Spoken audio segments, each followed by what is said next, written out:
তুমি যদি ব্রাহ্মণ পরিবারে জন্মগ্রহণ করো ভাই, এ তোমার পরম সৌভাগ্য। কারণ তুমি মুনি ঋষির বংশে জন্মগ্রহণ করেছ। যে মুনি ঋষি পৃথিবীর বুকে প্রথম শুনিয়েছেন ঈশ্বরের বাণী, প্রথম শুনিয়েছেন সত্য দর্শন, সেই মুনি ঋষির বংশে তুমি জন্মগ্রহণ করেছ। ছোটবেলা থেকে তুমি সৎ সংস্কারে বড় হয়েছ। কিন্তু তা বলে যদি তুমি অহংকার করে ফেললে ভাই, তাহলে সব মাটি হয়ে গেল। বৈষ্ণব আন্দোলন বাংলার বুকে এনেছে কি জানেন? ব্রাহ্মণের মর্যাদা, ব্রাহ্মণের অহংকার থেকে ব্রাহ্মণকে নিচে নামিয়ে এনেছে, আর নিচ কুলকে দিয়েছে ব্রাহ্মণের মর্যাদা। এই হচ্ছে বৈষ্ণব আন্দোলন। দেখুন, 6 গোস্বামীর মধ্যে 5 জন ব্রাহ্মণ, 1 জন অব্রাহ্মণ। জয়রূপ সনাতন 6 গোস্বামীর নাম কি মুখস্থ আছে তো? এগুলো থাকা দরকার সবার। এই বাচ্চারাও মনে করে মুখস্থ কর। এগুলো এনারা আমাদের আচার্য। 6 জন গোস্বামীর নাম কি? এই দেখো, জয়রূপ সনাতন ভট্ট রঘুনাথ, শ্রীজীব গোপাল ভট্ট দাস রঘুনাথ। আবার বলছি, জয়রূপ, জয়টা বাদ দাও, রূপ থেকে শুরু নাম, বা শ্রীরূপ বলতে পারো। শ্রীরূপ সনাতন ভট্ট রঘুনাথ, শ্রীজীব গোপাল ভট্ট দাস রঘুনাথ। এই 6 গোসাইয়ের করি চরণবন্দন, যাহা হইতে বিঘ্ন নাশ অভীষ্ট পূরণ। তাহলে এই যে 6 জন গোস্বামী, তাদের মধ্যে প্রথম 5 জন ব্রাহ্মণ, কিন্তু শেষজন রঘুনাথ দাস, তিনি তো ব্রাহ্মণ নন। কিন্তু তার কোনো মর্যাদা কম কি? 6 গোস্বামীর আসনে যখন পুজো করবেন, ওই একজনের আসন কি সরিয়ে রেখে পুজো করবেন? কখনোই না। 5 জন গোস্বামী যে মর্যাদা পাবেন, রঘুনাথ দাসও সেই মর্যাদাই পাবেন। তাই বাংলার বৈষ্ণব ধর্ম দিয়েছে পৃথিবীকে শিক্ষা যে ব্রাহ্মণ, তুমি সৎ সংস্কার নিয়ে জন্মগ্রহণ করেছো, এটা তোমার ভাগ্য ভালো, কিন্তু তাই নিয়ে তুমি যেন অহংকার করো না ভাই। তাই ব্রাহ্মণের থাকবে পবিত্রতার হৃদয়ে। ওই যে চৈতন্যদেব বলেছিলেন না, যে সহজে পবিত্র হয় ব্রাহ্মণের হৃদয়। ওই যে সেই অমোঘ, এইসব ঘটনাগুলো মনে পড়ে যায় কথা প্রসঙ্গে। অমোঘ বলে একজন ছিল পুরীধামে, সে মহাপ্রভুকে খুব হিংসে করত। তো মহাপ্রভুকে হিংসে করতে বললে তার একবার এমন ভয়ঙ্কর রোগ হলো, শেষকালে মহাপ্রভু এসেই কৃপা করে তাকে রোগ সারিয়ে দিয়েছিলেন। তখন শিক্ষা দিয়েছিলেন যে ভাই, তুমি তো ব্রাহ্মণ সন্তান, তো তোমার ভিতরে হিংসা বৃত্তিটা এলো কি করে? সহজে পবিত্র হয় ব্রাহ্মণের হৃদয়, কৃষ্ণ ভক্তির অনুকূল স্থান সেহ হয়। পরম মাৎসর্য চণ্ডাল কেন তাহা বসাইলে, পরম পবিত্র স্থান অপবিত্র কইলে। তোমার ব্রাহ্মণের হৃদয় হচ্ছে কৃষ্ণ ভক্তির জন্য অনুকূল, কারণ তুমি ছোটবেলায় গায়ত্রী মন্ত্র পেয়ে গেছো। ছোটবেলায় তুমি গায়ত্রী মন্ত্র পেয়ে গেছো, পৈতে করিয়েছে তোমার বাবা। পৈতে করিয়েছে মানে কি? শুধু আত্মীয় স্বজন গ্রামবাসীকে খাইয়ে দিলেই কি হলো? পৈতের সময় ওই ছোট্ট ছেলেটাকে বুঝিয়ে দিতে হবে, তোর পৈতে হচ্ছে মানে কি জানিস? তুই আজ থেকে উচ্চ শিক্ষা গ্রহণের সংকল্প গ্রহণ করলি। শিক্ষা গ্রহণ যদি না করিস, তাহলে পৈতে নেওয়া তোর বৃথা। এইটা কি আমরা পৈতের সময় বাচ্চাদেরকে বুঝাই? একটা বাচ্চার পৈতে দিয়ে দিলাম, হই হুল্লোড় হলো, মাইক প্যান্ডেল, হই হুল্লোড়, লাভ ঝাপ, সবাই এসে খাওয়া দাওয়া করে চলে গেল। বাচ্চাটা দেখলো আমার ভালোই হলো, ভিক্ষার আঁচল পেতেছিলাম, কিছু পেয়েছিলাম ভিক্ষার মধ্যে। শুধু মাথা নেড়া করেছে বলে বন্ধুদের কাছে একটু ঠোকাটুকি হয়েছে। কিন্তু বাচ্চাটা বুঝলো না পৈতেটার কারণটা কি। পৈতেটা যে তার কাঁধে চাপানো হলো, কেন চাপানো হলো? দায়িত্ব চাপানো হলো। 9টি সুতো চাপানো হয়েছে পৈতের সময়, 9টি দায়িত্ব। কি কি? সম দম তপ শৌচ খান্তি রাজ্যব বিমোচ জ্ঞানং বিজ্ঞানম আস্তিক্যং ব্রহ্মধর্ম স্বভাবচ। শ্রীমদ্ ভগবদ গীতা 18 নম্বর অধ্যায়, মিলে নিন আমার কথা। শ্রীমদ্ ভগবদ গীতা খুলে দেখবেন 18 নম্বর অধ্যায়ে আছে এই 9টি গুণ তাকে অর্জন করতে হবে সারা জীবন। এই 9টি গুণ অর্জন করার জন্য যে সংকল্প গ্রহণ, সেইটাই হচ্ছে পৈতে। আমার ভিতরে যেন সম থাকে। সম মানে অন্তরিন্দ্রিয় সংযম, দম মানে বহিরিন্দ্রিয় সংযম, তপ মানে তপস্যা, রাত্রি জেগে পড়াশোনা করতে হবে। আমি পৈতে কাঁধে নিয়েছি, অথচ পড়াশোনা করতে ভালো লাগে না, তাহলে তুমি পৈতেটা কাঁধে নিলে কেন? তোমার এখানেই তো বেকার জীবন। তপস্যা যদি তুমি না করো, তাহলে তুমি 9টা গুণের মধ্যে একটা তো হলো না। রাত জেগে পড়াশোনা, এটা তপস্যা। সবাই ঘুমাবে, সবাই মোবাইল ঘাঁটবে, তুমি মোবাইল ঘাঁটবে না, পড়াশোনা করবে।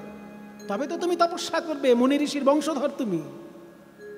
সম দম তপ, তপ মানে তপস্যা, শৌচ মানে পবিত্রতা। সবাই নোংরা থাকতে পারে, তুমি নোংরা থাকলে চলবে না, কারণ তোমার কাঁধে পৈতে আছে। সম দম তপ শৌচ, শৌচ মানে পবিত্রতা। ক্ষান্তি মানে ক্ষমা, আর্জবম মানে সরলতা, জ্ঞানম মানে পড়াশোনা করে জ্ঞান অর্জন, বিজ্ঞানম মানে জ্ঞান, পড়াশোনার ঊর্ধ্বে যে জ্ঞান সেই জ্ঞান অর্জন। বিজ্ঞানম বিশেষ রূপে জ্ঞান, যেটা পড়াশোনা করে হয় না, ধ্যানের মাধ্যমে হতে পারে, দিব্য জ্ঞান, সেইটা অর্জন করতে হবে। তাহলে বিজ্ঞানম, আস্তিক্যম মানে বিশ্বাস, এই 9টি জিনিস তোমাকে সারা জীবন অর্জন করতে হবে। এই জন্য তোমার কাঁধে পৈতেটা দেওয়া হয়েছে। তাহলে তুমি যদি সেই পরিবারে জন্মগ্রহণ করো সেটা তোমার ভাগ্য ভালো, কিন্তু তা বলে তুমি অহংকার করো না ভাই। যদি অহংকার করে ফেলেছো, মাটিতে মিশে গেল তোমার সব সাধনা। তাই বৈষ্ণব ধর্ম দিয়েছে ব্রাহ্মণকে দীনতা, আর অব্রাহ্মণকে দিয়েছে ব্রাহ্মণের পবিত্রতা এবং মর্যাদা। তার উদাহরণ রঘুনাথ দাস গোস্বামী। 5 জন ব্রাহ্মণ যে আসনে পুজো পাচ্ছেন, রঘুনাথ দাসও সেই আসনেই পূজা পাচ্ছেন। ব্রাহ্মণের মর্যাদা পেয়েছে অব্রাহ্মণ, এই তো বৈষ্ণব ধর্ম। তাই যশোহর জেলার মাঝে বুড়হনো গ্রামেতে, যশোহর জেলার মাঝে বুড়হনো গ্রামে, ওই ব্রহ্মায় 80 জন মিলেন মানব কুলেতে, ওই ব্রহ্মায় 80 জন মিলেন নিজ কুলেতে। পিতার নাম খান আতাউল্লাহ, মায়ের নাম আমিনা বিবি।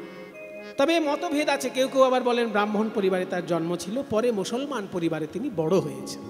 যারা বলেন ব্রাহ্মণ পরিবারে জন্ম ছিল, তারা বলেন মায়ের নাম, পিতার নাম মনোহর চক্রবর্তী, মায়ের নাম উজ্জ্বলা দেবী।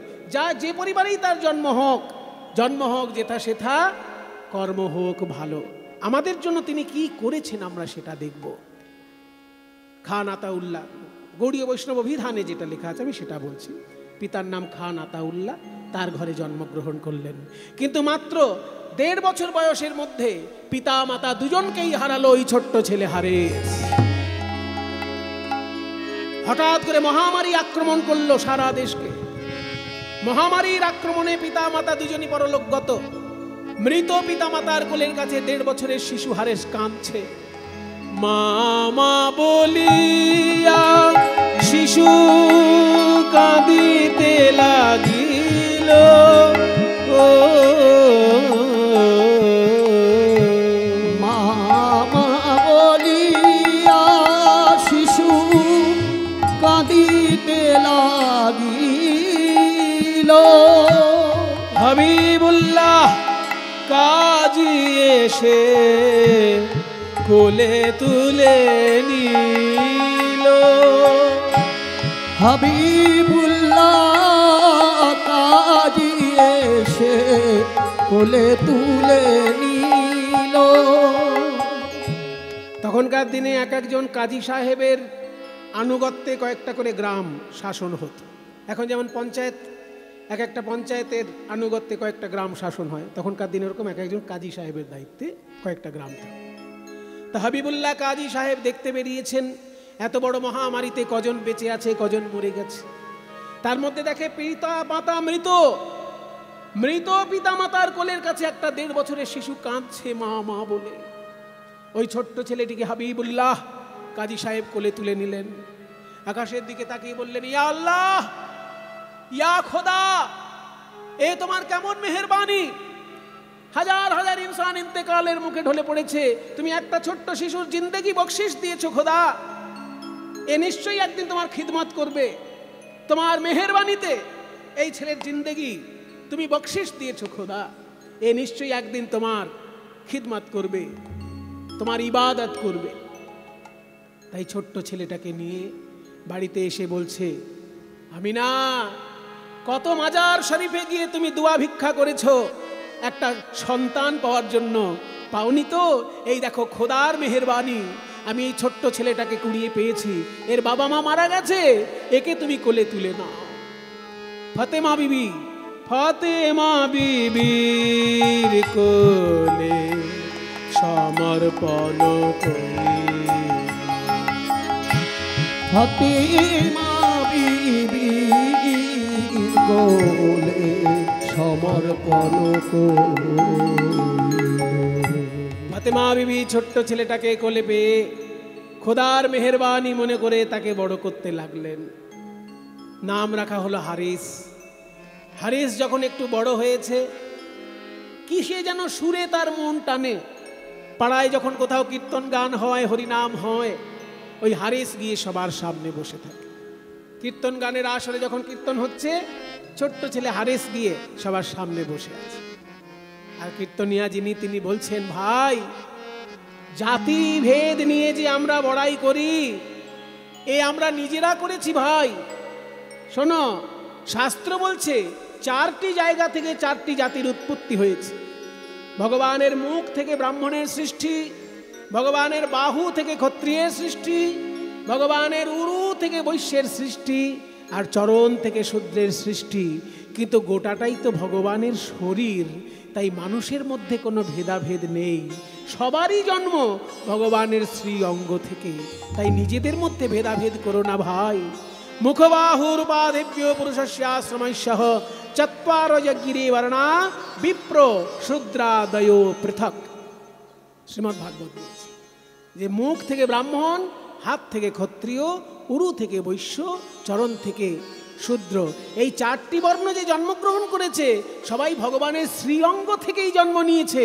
তাই নিজেদের মধ্যে কেউ ভেদাভেদ করো না ভাই। ওরে মন কি করে বরণ কুলে, হে মন কি করে বরণ কুলে, হে মন কি করে বরণ কুলে, হে মন কি করে বরণ কুলে। আহা যে কুলে তোমার, যে কুলে তোমার জন্ম হোক না, যে কুলে তোমার জন্ম হোক না, সকলি ভক্তি মূলে, হে মন কি করে বরণ কুলে, রে মন কি করে বরণ কুলে, রে মন কি করে বরণ কুলে। জাতিকুল নিয়ে তুমি পড়ে আছো, কেউ ব্রাহ্মণ কেউ শূদ্র, নিজেদের মধ্যে ভাগাভাগি করছো তো।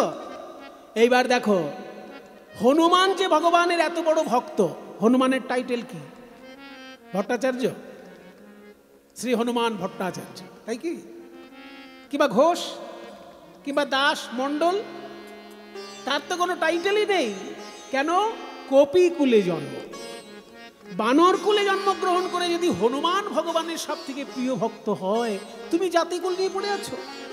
ওই দেখো, কপি কুলে ধন্য বীর হনুমান, ওই কপি কুলে ধন্য বীর হনুমান, শ্রীরাম ভক্ত রাম, ওই কপি কুলে ধন্য বীর হনুমান, শ্রীরাম ভক্ত রাম।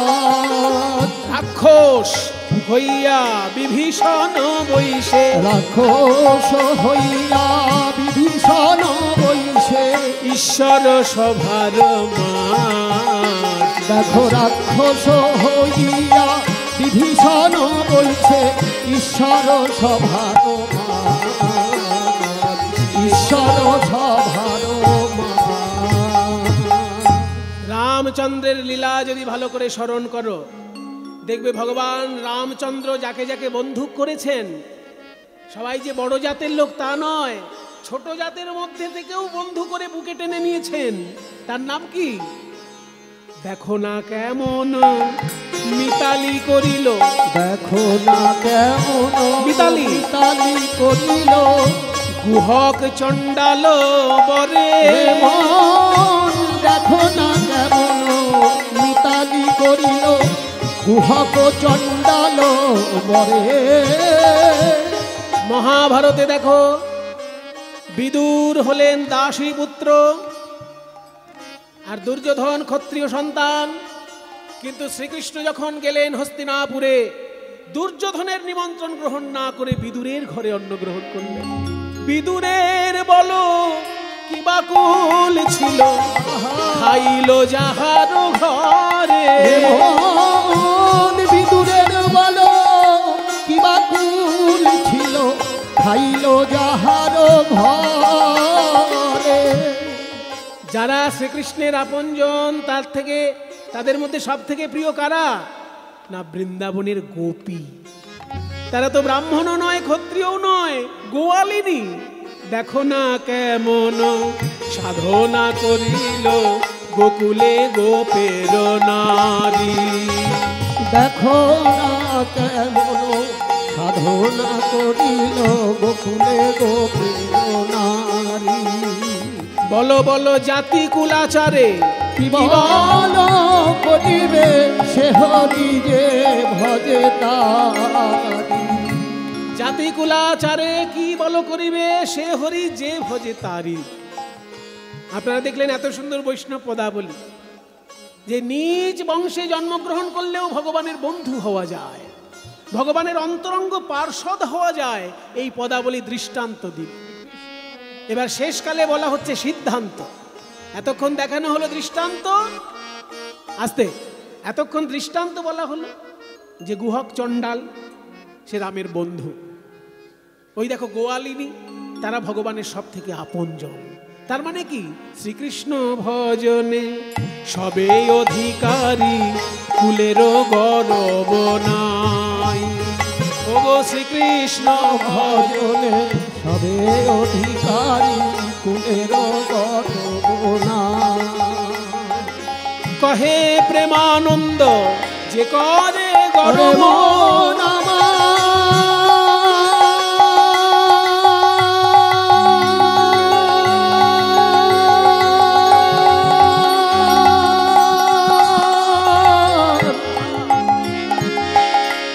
ওরে মন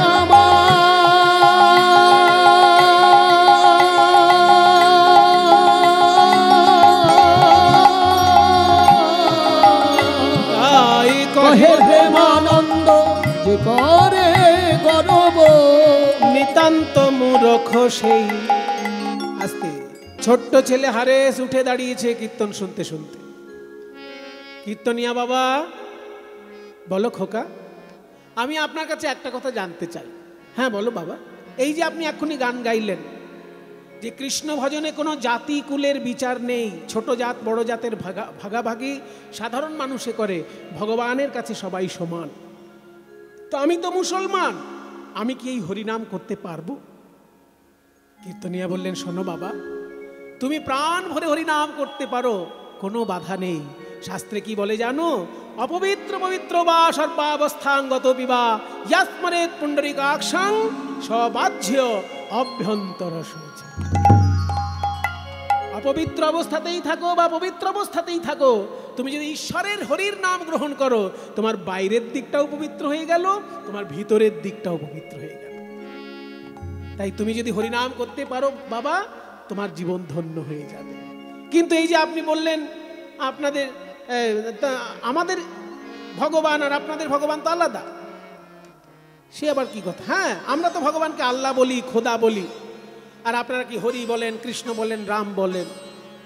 তারপরে আমরা ভগবানের কোনো মূর্তি বিশ্বাস করি না, আপনারা আবার ভগবানের নানান মূর্তি পুজো করেন। এই দুটো কি এক জিনিস? বলে শোনো বাবা, সাধারণ লোকের কাছে এসব ভেদাভেদ আছে, জ্ঞানীর কাছে এসব ভেদাভেদ না। জানিতে চাই দয়াল তোমার আসল নামটা কি, জানিতে চাই দয়াল তোমার। ঘের ঘে দাগের ঘের দাগের ঘের দাগের ঘের ঘে দাগের ঘের। জানিতে চাই দয়াল তোমার আসল নামটা কি। বলি শত নামে ধরা ধামে,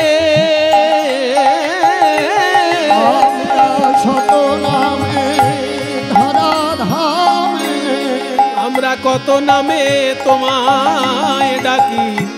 জানিতে চাই দয়াল তোমার আসল নামটা কি। জানিতে চাই দয়াল তোমার আসল নামটা কি। দয়াল হে। এই বাবা শোন, যদি কেউ জল বলে তার তেষ্টা দূর হয়, কিন্তু যদি কেউ পানি বলে তার কি তেষ্টা দূর হবে না? যদি কেউ ওয়াটার বলে, তার কি তেষ্টা দূর হবে না? তাহলে জল খেলেও আমরা যে স্বাদ পাই, পানি খেলেও সেই স্বাদ পাই, ওয়াটার খেলেও সে স্বাদ পাই। তেমনি ঈশ্বর, কেউ তাকে আল্লাহ বলে, কেউ তাকে গড বলে, কেউ তাকে কৃষ্ণ বলে। ভেদাভেদ, ভাগাভাগি এসব মানুষের কাণ্ড, ঈশ্বরের কাছে ওর কোনো মূল্য নেই। দয়াল কেহ তোমায় বলে ভগবান,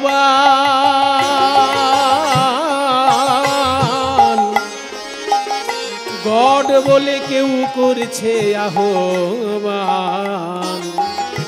আবার কেউ বা খোদা, কেউ জিহুদা, কেউ কয় কঠিয়ান।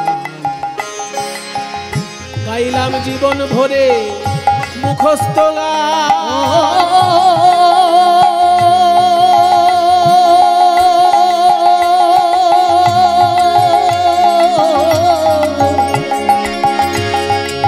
ও দয়াল হে,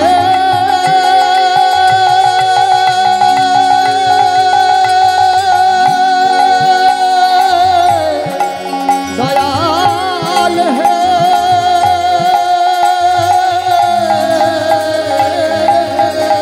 গাইলাম জীবন ভরে মুখস্থ গান। যেমন বুলি শিখানো টিয়া পাখি, জানিতে চাই দয়াল তোমার আসল নামটা কি? জানিতে চাই দয়াল তোমার আসল নামটা কি? এত সুন্দর গানটি যিনি লিখেছেন তিনি হলেন পূর্ববঙ্গের একজন বড় কবিয়াল, তার নাম বিজয় সরকার। পাগল বিজয় বলে মনের কথা কই, ওগো আমি খাঁটি ভাবের পাগল নই। গন্ডগোল বেঁধেছে মনের মাঝে, কাজে পাগল আমার বুকে যা নাই মুখে তা কই। আমার বুকে জানাই মুখে তা কই, আমার কাটা কান চুলে ঢাকি। আমার বুকে জানাই মুখে তা কই, কাটা কান চুলে ঢাকি। জানিতে চাই দয়াল তোমার আসল নামটা কি?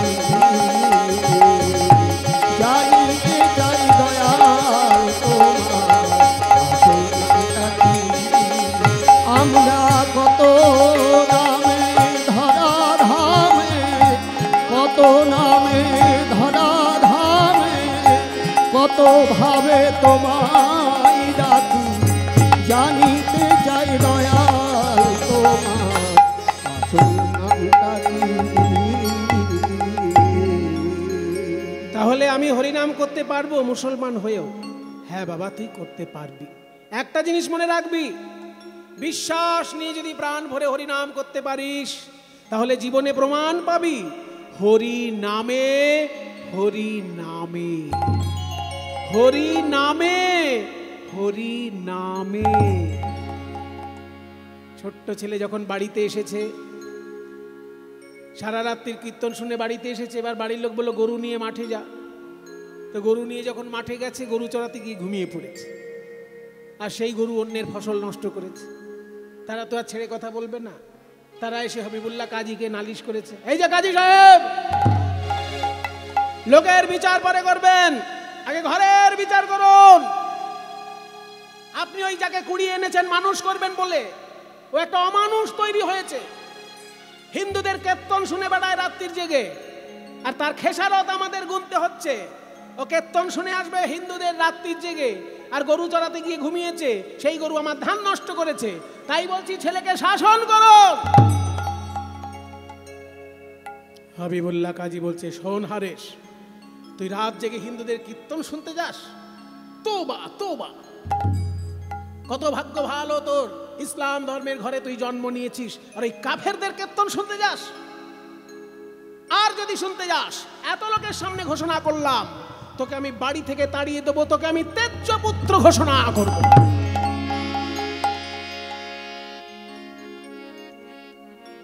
ছোট্ট ছেলে মনে মনে চিন্তা করল, আমি তো শুনে এলাম ঈশ্বরের কাছে কোনো ভেদাভেদ নেই, আর মানুষের মধ্যে এত ভেদাভেদ। আমি আর একবার শুনবো হরিনাম, দেখি হরিনামের কোনো মহিমা আছে কিনা। আবার রাত্রির জেগে হরিনাম শুনল। পরের দিন গরু চড়াতে গিয়ে আবার ঘুমিয়ে পড়ল। কিন্তু সেদিন হরিনাম করতে করতে ঘুমিয়েছে। সেদিন আর কারোর ফসল নষ্ট করেনি গরু, সেদিন আর কেউ নালিশ করেনি। অমনি তখন হারেস ভাবলো, আমি হরিনাম গাইতে গাইতে শুয়েছিলাম, তাই কারোর ফসল নষ্ট করেনি আমার গরু। তাহলে প্রমাণ পেলাম হরিনামে, প্রমাণ পেলাম হরিনামে, এই হরিনামে, ওই হরিনামে আমি প্রমাণ পেলাম হরিনামে, এই হরিনামে, হরিনামে আমি প্রমাণ পেলাম হরিনামে। আমি মনে মনে সংকল্প করেছিলাম, হরিনামের যদি প্রমাণ পাই তাহলে জীবনে হরিনাম ভুলব না, আর হরিনামের যদি কোনো মহিমার প্রমাণ না পাই জীবনে হরিনাম বলবো না। কিন্তু আমি তো প্রমাণ পেয়েছি, হরি নামে হরি নেমে আসে, আমি তার প্রমাণ পেয়েছি, তাই আমি সারা জীবন হরিনাম করব। কিন্তু যে বাড়িতে আমি থাকি সেই বাড়িতে থেকে হরিনাম করলে ওই হবিবুল্লাহ কাজীকে সমাজের লোক অতিষ্ঠ করে তুলবে। যার অন্যে আমি বড় হলাম তাকে তো আমি অসম্মানিত হতে দেখতে পারি না। তাই হরিনাম করার জন্য আমি গৃহত্যাগ করব।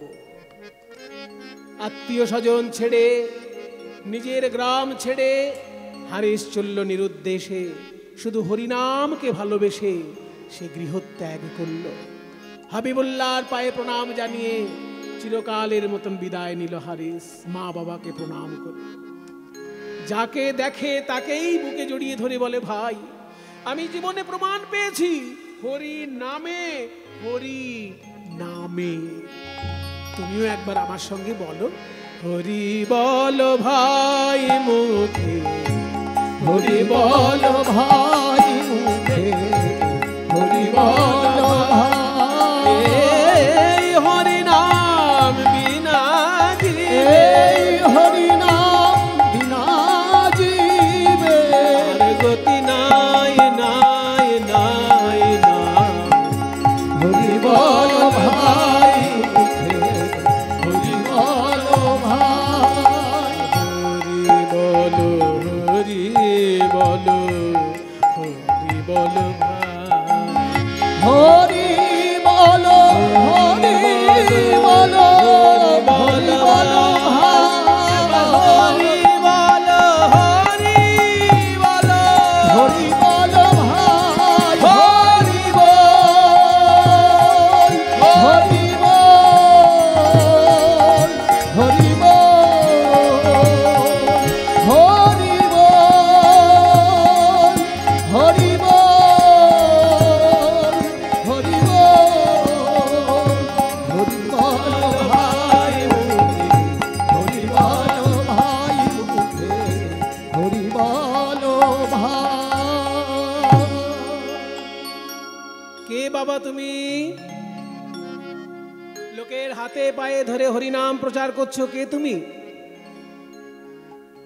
আমার নাম হারিস। হ্যাঁ, হারিস? হ্যাঁ বাবা, ঠিক ধরেছেন, আমি আপনাদের হিন্দু নই, আমি মুসলমান। কিন্তু আমি হরিনামের মহিমা উপলব্ধি করে হরিনাম করব বলে গৃহত্যাগ করেছি। হ্যাঁ, এ তো আশ্চর্য কথা শোনালে তুমি। হরিনাম করবে বলে তুমি অহিন্দু হয়ে গৃহত্যাগ করেছো। বাহ, শুনে খুব আনন্দ পেলাম বাবা। কিন্তু কলিযুগের তারক ব্রহ্ম নাম কি তুমি পেয়েছো? তারক ব্রহ্ম নাম কাকে বলে বাবাজি? হ্যাঁ হ্যাঁ, তারক মানে উদ্ধারকারী, ব্রহ্ম মানে ঈশ্বর।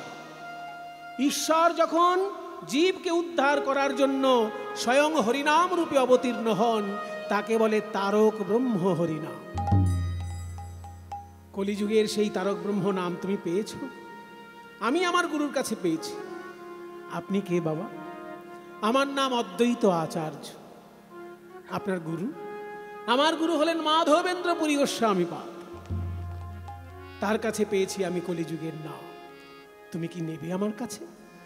আপনি কৃপা করে দিলে আমি নিশ্চয়ই নেব, নিশ্চয়ই তোমাকে এই হরিনাম দেব বাবা। তবে তোমার এই হারেস নামটা আমি তো ঠিক মানে বুঝি না, ওই জন্য তোমার এই নামটা আমি একটু আমার মতো করে সাজিয়ে দিচ্ছি। হও থাকবে, রও থাকবে, দন্তেশ্বও থাকবে। আজ থেকে তোমার নাম হরিদাস। হরিদাস হরিদাস হরিদাস হরিদাস হরিদাস হরিদাস হরিদাস। নাও আমি তোমায় দিলাম কলিযুগের মহামন্ত্র।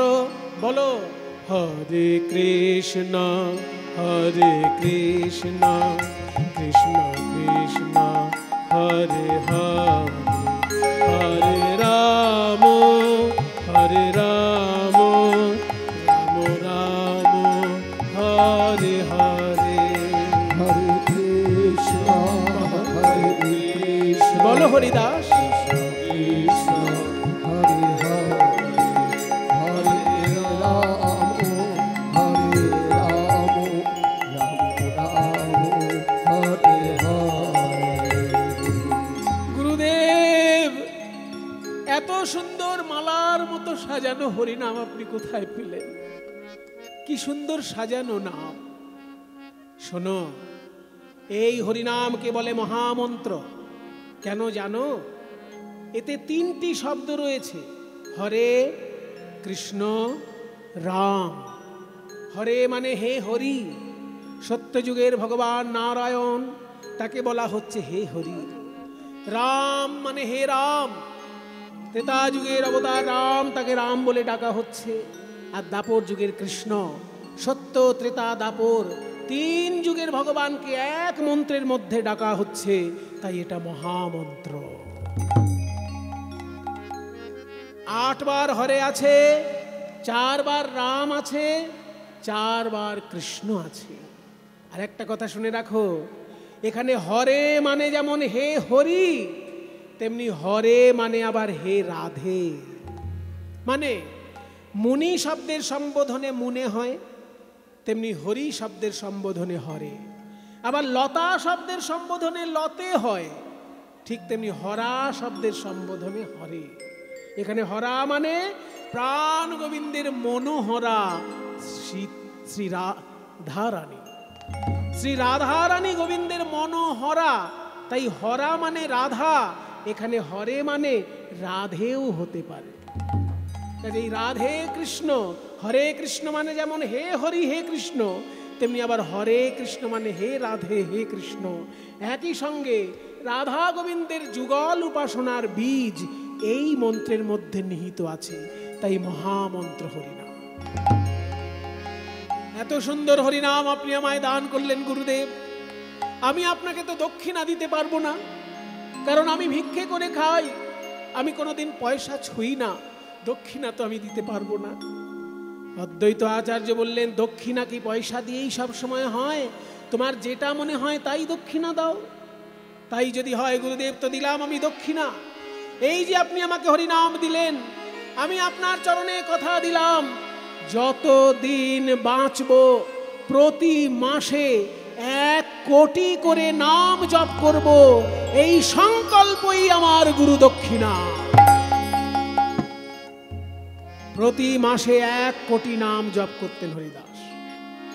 মাসে 1 কোটি, কত কঠিন ব্যাপার বাবা। মাসে যদি 1 কোটি নাম জপ হয়, রোজ কত করতে হবে? কোটিকে 30 দিয়ে ভাগ করুন। মনে করুন মাসে 30 দিন, 30 দিয়ে ভাগ করুন। এই বাচ্চা ভাগ কর 1 কোটিকে 30 দিয়ে। বাচ্চাগুলো ভাবছে অঙ্কে ফাঁকি দেবো বলে কীর্তন শুনতে এলাম, এইখানেও দেখছি অঙ্ক। পলাইবার পথ নাই, অঙ্ক আছে পিছে। অঙ্ক এমন একটা জিনিস সারা জীবন কাজে লাগবে।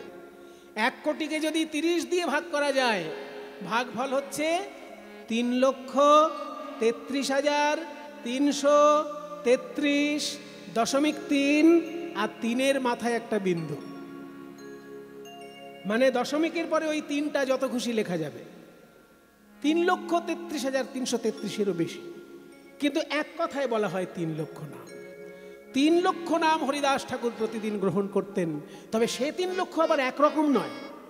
1 লক্ষ মনে মনে, 1 লক্ষ উচ্চ ঈশ্বরে। হরে কৃষ্ণ হরে কৃষ্ণ কৃষ্ণ কৃষ্ণ হরে হরে, হরে রাম রাম রাম হরে হরে। 1 লক্ষ ধীরে ধীরে, 1 লক্ষ উচ্চ ঈশ্বরে। আবার 1 লক্ষ ধীরে ধীরে অতি অনুপাম। 1 লক্ষ ধীরে ধীরে অতি অনুপাম। দিবানী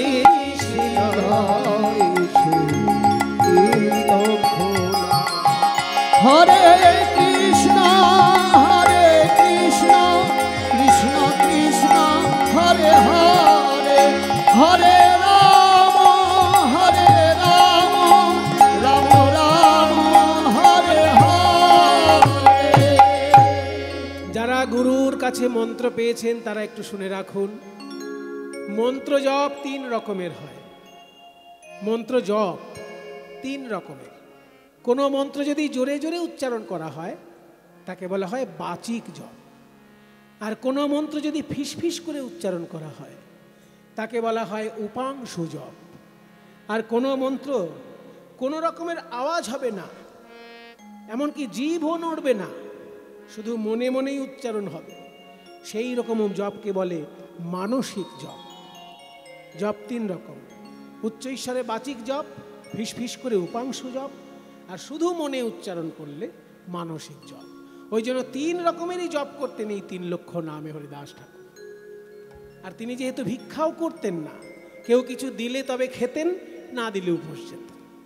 তাই মনে মনে ভাবলেন একবার গভীর জঙ্গলে গিয়ে নাম জপ করব, যাতে কেউ বিরক্ত না করে। তাই বেনাপোলের গভীর জঙ্গলে হরিদাস ঠাকুর নাম জপ করছে। আর গ্রামের লোক তাকে এত সম্মান করে, ওই জঙ্গলের ভিতরে তাকে গিয়ে কেউ ফল মিষ্টি খাবার দিয়ে আসছে। তাই সেইখানকার যিনি জমিদার বাবু, তার খুব রাগ হয়ে গেল। হ্যাঁ, আমি হলাম এখানকার জমিদার, আমার নাম রামচন্দ্র বাবু, আমাকে লোকে অতটা সম্মান করে না, কোথাকার এক বাবাজি এসেছে তাকে জঙ্গলে গিয়ে লোকে খাবার দিয়ে আসছে। হ্যাঁ, বাবাজির আমি হাটে হাঁড়ি ভাঙবো। এই কে আছিস? আগে আছিস? শোন, ওই হরিদাস নামে এক বাবাজি এসেছে, খুব ঢং দেখাচ্ছে। আচ্ছা, কারোর কাছে পয়সা নেয় না, এমনকি ভিক্ষেও করে না, তাই লোকে গিয়ে তাকে খাবার দিয়ে আসে। এক কাজ করবি তো, ওই লাঠিয়াল নিয়ে যা, ঠ্যাং ভেঙে দিয়ে আয় বাবাজি। একদল লাঠিয়াল চলেছে হরিদাসকে মারবে বলে। এবার জঙ্গলে যেই গিয়েছে বাবা, কোত্থেকে উঠলো ঝড়, আর সেই ঝড়ে ডালপালা ভেঙে ওই যে লাঠিয়ালরা গিয়েছিল তাদেরই হাত পা ভেঙে সব বাড়িতে এসেছে। দেখলো ভালো, বাবাজিকে তো মারা গেল না, তাহলে বাবাজিকে কলঙ্ক দিয়ে তাড়াতে হবে। শোন, এই সারা বাংলার সেরা বাইজিকে নিয়ে আয়, দেখি বাবাজির মন ভোলাতে পারে কিনা। সারা বাংলার সেরা বাইজি লক্ষ্য হীরা এসেছে। বলুন জমিদার বাবু, আপনাকে আমি কি গান শোনাবো, কি নাচ দেখাবো? হীরাবাই শোনো, আমি গান বাজনা শোনার জন্য তোমায় ডাকিনি, এখানে এক বাবাজি আছে, তার মন ভোলাতে হবে। বাবাজি? বুড়ো বাবাজি হলে তো হবে না, বাবাজির বয়স কত? বলে বাবাজির বয়স বেশি না, 20 থেকে 25 বছর বয়স হবে। ও বাবা, তাহলে আপনি চিন্তা করবেন না, কত হাতি ঘোড়া গেল তল, মশা বলে কত জল। ও বাবাজি নিয়ে আপনার চিন্তা নেই। লক্ষ্য হীরা চললো অর্ধ রজনীতে সেজে গুছে। যায়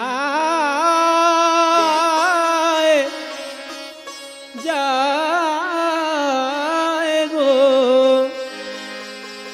নেচে যায়,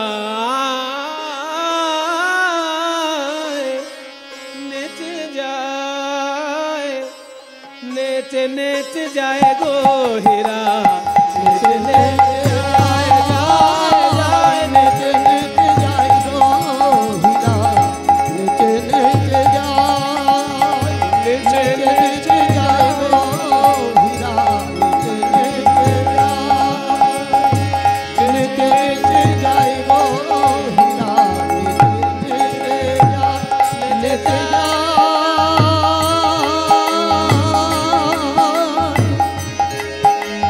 নেচে যায়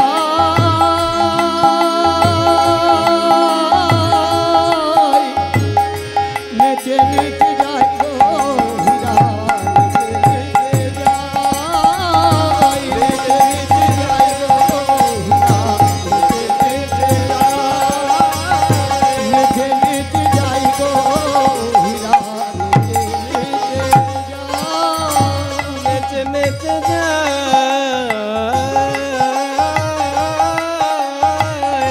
নেচে নেচে যায় গো হীরা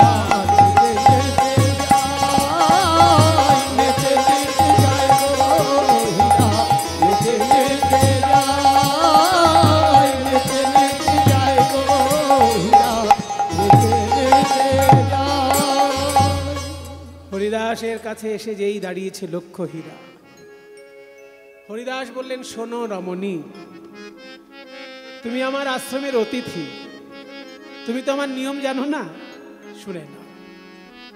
আমি যখন নাম জপ করি কারোর সঙ্গে কথা বলি না, তাই এখন আমি নাম জপ করছি, এখন আমি কথা বলবো না। আমার নাম জপ শেষ হলে তোমার সঙ্গে কথা বলবো। আচ্ছা বাবাজি, তুমি যখন নাম জপ করবে আমি একটু নাচ গান করতে পারি তো? শোনো, ভারতবর্ষে তুমি জন্মেছ, তাই ভারতবর্ষের ইতিহাস তোমার জানা উচিত। ভারতের মুনি ঋষি নাচ গানকে সৃষ্টি করেছিলেন শুধুমাত্র মানুষের মনোরঞ্জনের জন্য নয়, ঈশ্বর উপাসনার জন্য। তাতে যদি মানুষের মনোরঞ্জন হয়ে যায় সেটা মানুষের উপরি লাভ, কিন্তু নাচ গানের প্রধান লক্ষ্য ঈশ্বরের সেবা। কাজেই নাচ গান যখন মুনি ঋষির সম্পদ, সেই হিসেবে তুমি ঈশ্বরের সেবা হিসেবে করতেই পারো। ও গো হরিদাস,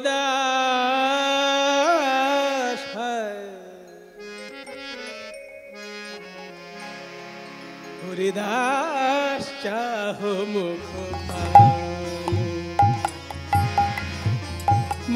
পানে চাহো মুখ হরিদাস চাহো মুখ পানে চাহো মুখ পানে পারে হরিদাস চাহো মুখ পানে হরিদাস চাহো মুখ পানে কুসুমের সুবাসে সানি রে জানি বামা পামাগা গামা পামাগা সাগা গামা পানি পামাগা সানি পামাগা সানি পামাগা হরিদাস চাহো মুখ পানে হরিদাস চাহো মুখ হরিদাস চাহো মুখ হরিদাস চাহো মুখ ও গো হরিদাস চাহো মুখ পানে হরিদাস চাহো মুখ হরিদাস চাহো মুখ সারা রাত্রির নাচ গান হলো, কিন্তু হরিদাসের মন টলানো গেল না। লজ্জায় ভোরবেলা হলো দেখে লক্ষ্য হীরা বাড়ি চলে গেল। পরের দিন আবার সন্ধ্যাবেলা এসেছে, হরিদাস ঠাকুর আজকে একটু নাচ গান করি। হ্যাঁ হ্যাঁ করো, এ তো মুনি ঋষির সম্পদ। সেদিনকেও মন ভোলানো গেল না। তৃতীয় দিন হরিদাস হরিনাম করছেন আর লক্ষ্য হীরা নাচছে। কখনো কখনো লক্ষ্য হীরার মন হরিনামে চলে যাচ্ছে। শেষকালে এমন অবস্থা হলো, 3 দিনের দিন লক্ষ্য হীরা যখন বাড়িতে এসেছে, ওই হরিনামের প্রভাবে কি হলো জানেন? বাড়িতে যখন কোনো চাকর চাকরানি জিজ্ঞেস করছে, ও দিদি সারা রাত্রি ধুলোর মধ্যে বসেছিলে, কাপড়টা ময়লা হয়েছে কেচে দেব, লক্ষ্য হীরার মুখ দিয়ে বেরোচ্ছে হরে কৃষ্ণ। কেউ বলছে দিদি দুটো ভাত বেড়ে দেবো, খাবে? লক্ষ্য হীরার মুখ দিয়ে বেরোচ্ছে হরে কৃষ্ণ। বলতে চাইছে হ্যাঁ খেতে দাও, কিন্তু মুখ বলছে হরে কৃষ্ণ। বলছে কাপড় কেচে দাও, বলতে যাচ্ছে আর মুখে বেরোচ্ছে হরে কৃষ্ণ। এই লক্ষ্য হীরার মুখে হরে কৃষ্ণ শুনে তার চাকর চাকরানীরা আড়ালে গিয়ে ফিক ফিক করে হাসছে, বলে বাইজি যদি ক্ষণে ক্ষণে হরিনাম করে, এ তো দেখি ভূতের মুখে রাম নাম হচ্ছে। কিন্তু লক্ষ্য হীরা বুঝতে পেরেছে নিজের পরিবর্তন। কোনো কথা বলতে গেলে এই মুখে হরে কৃষ্ণ চলে আসছে, তাই ছুটে এসে হরিদাসের দুটি চরণে আছাড় খেয়ে পড়ল।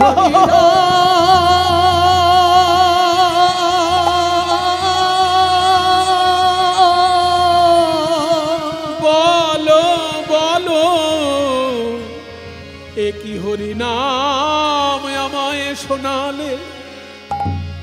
আমি বলতে চাই খেতে দাও আমায়, মুখ বলে হরে কৃষ্ণ। আমি বলতে চাই কাপড় কেচে দাও, মুখ বলে হরে কৃষ্ণ। বলো বলো কেন এই হরিনাম শোনালে আমার যে সর্বঙ্গ কৃষ্ণ নামময় হয়ে গেল? কেন এমন মধুর নাম তুমি আমায় শোনালে হরিদাস ঠাকুর? শুনেছি রাধারানী যখন শ্রীকৃষ্ণের নাম শুনেছিলেন, তারও নাকি কৃষ্ণ নাম শুনে এই দশা হয়েছিল। চণ্ডীদাস বলেছেন পদাবলিতে, সখী কিবা শোনাইলে শ্যাম নাম। আজকে যেন আমার সেই অবস্থা হরিদাস ঠাকুর, তোমার মুখে কৃষ্ণ নাম শুনে আজকে যে আমার সেই অবস্থা। ও গো ঠাকুর আমায় কিবা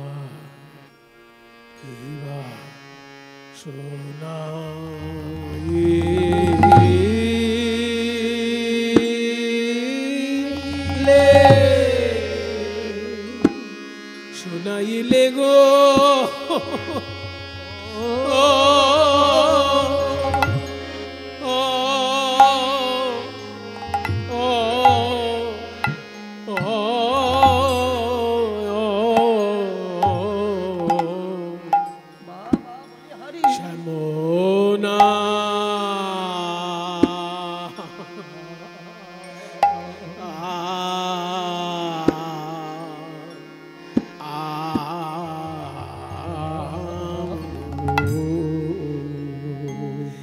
আমার কি দশা হলো ঠাকুর?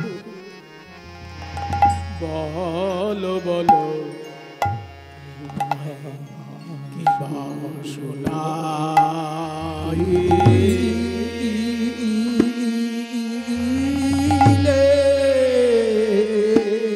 বলো বলো তুমি আমার কেন শোনাইলে শ্যাম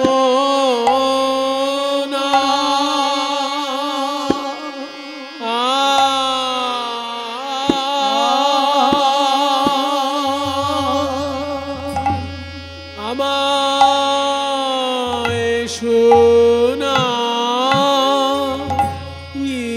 শোনাইলে শ্যাম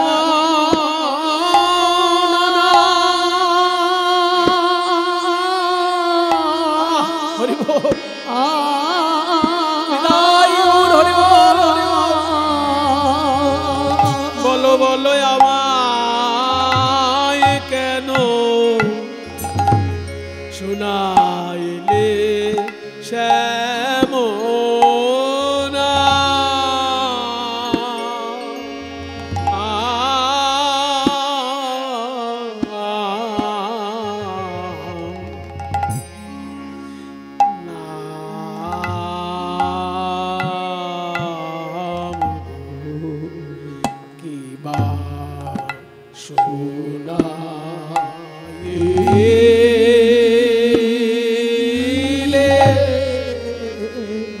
ওগো ঠাকুর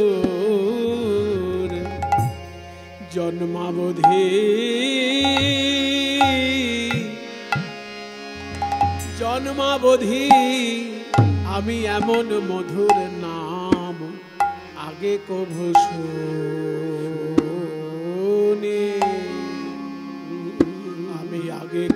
শুনি না।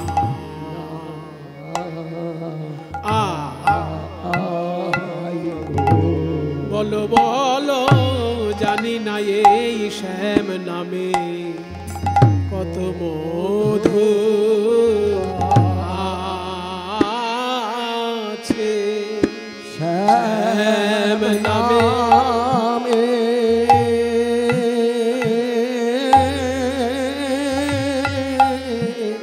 নামে কত মধু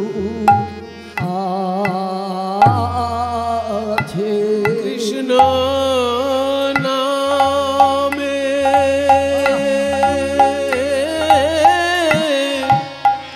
নামে কত মধু আছে।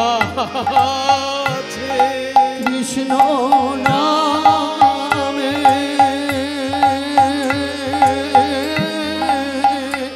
নামে কত মধু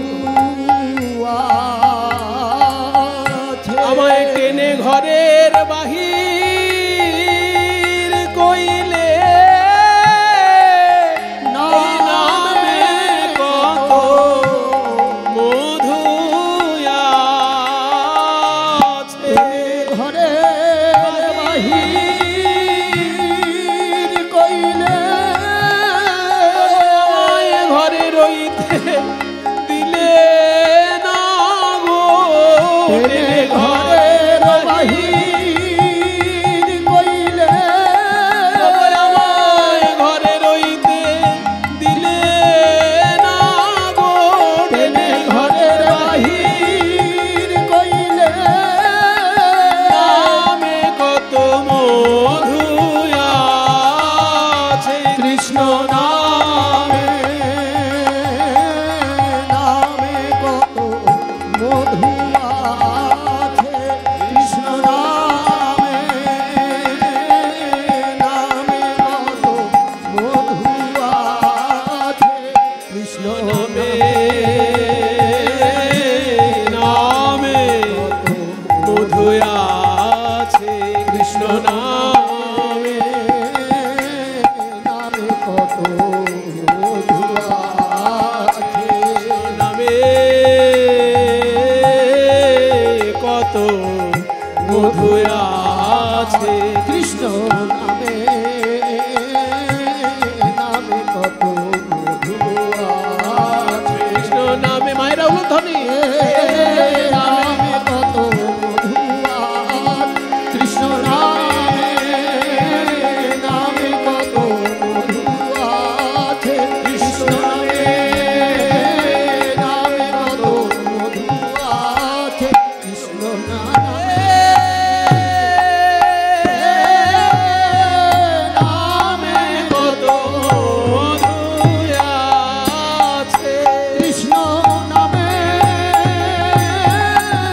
নামে কত মধু আছে। কৃষ্ণ নামে নামে কত মধু আছে। কৃষ্ণ নামে নামে কত মধু আছে। নামে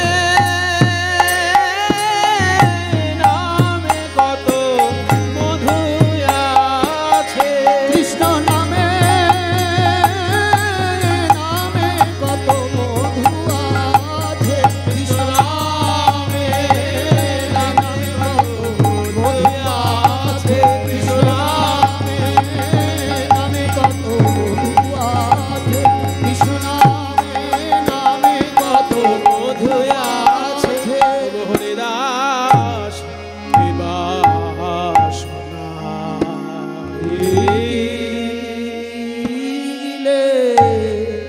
কি বা শোনাইলে শ্যাম নাম।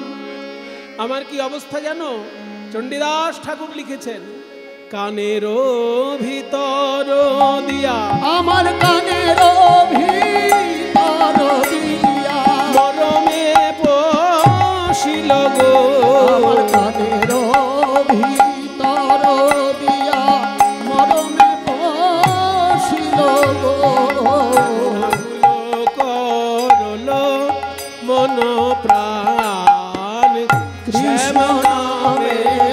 হলো গো মন প্রাণ যে আমার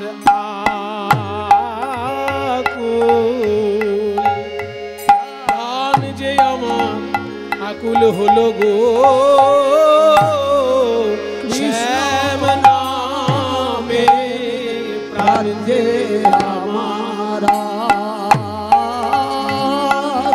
মধুর কৃষ্ণ নাম শুনে আমি আর যে ধৈর্য ধরতে নারি, বলো বলো কি বা করি গো, আর যে ধৈর্য ধরতে নারি, এখন বলো আমি কি বা করিব, আর যে ধৈর্য ধরতে নারি, বলো বলো কি বা করিব, আর যে ধৈর্য ধরতে নারি, ওই প্রাণ যে আমার মন প্রাণ আকুল হলো আকুল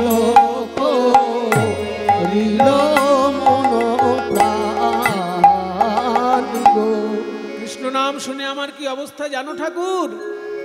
তুণ্ডে তাণ্ডবি নিরতিং বিতনুতে তুণ্ডাবলি লব্ধয়ে করণক্রোড়ে কড়ম্বিনি ঘটয়তি করণার্বুদেভ্যः স্পৃহাম चेतो प्रांगण संगिनी विजयते सर्वेन्द्रियाणां कृतिं नो जाने जनिता कियद्विरमृतै कृष्णेति वर्णद्वयी। কৃষ্ণ নাম যখন প্রথম জিহ্বায় উচ্চারণ করলাম, লক্ষ লক্ষ জিহ্বা পাবার বাসনা হলো। যখন প্রথম কানে প্রবেশ করলো, কোটি কোটি কান পাবার বাসনা হলো। আর যখন চিত্তে প্রবেশ করলো কৃষ্ণ নাম, সর্ব ইন্দ্রিয় কৃষ্ণময় হয়ে গেল। না জানি কৃষ্ণ এই দুটি অক্ষরে কত মধু ঢালায় আছে। চণ্ডীদাস বলছেন, না জানি কতে কো মধু এই শ্যাম নামে আছে গো আমার বদন ছাড়িতে নাহি পারে,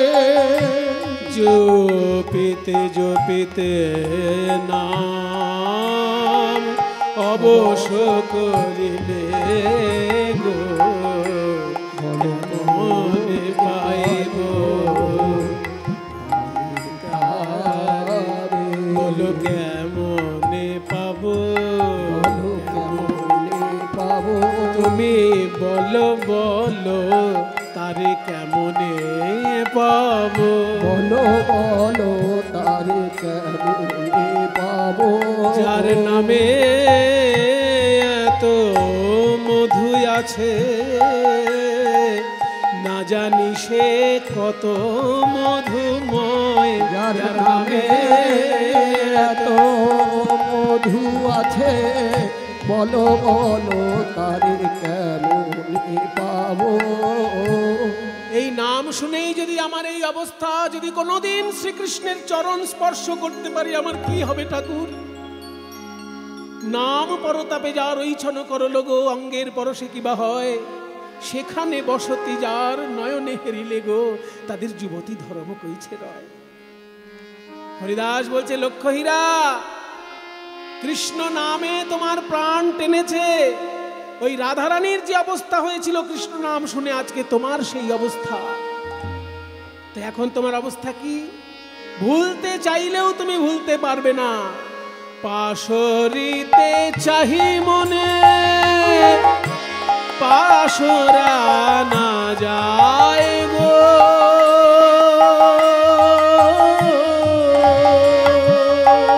আমি কি করিব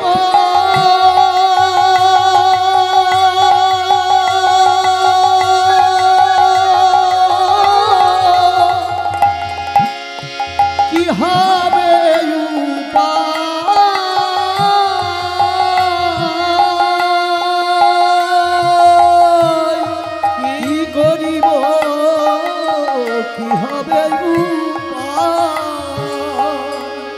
সুন্দর পদ যিনি লিখেছেন তার উদ্দেশ্যে সবাই একবার প্রণাম করুন। তিনি হলেন চণ্ডীদাস ঠাকুর। বীরভূমে নানুরে তার সাধন পীঠ।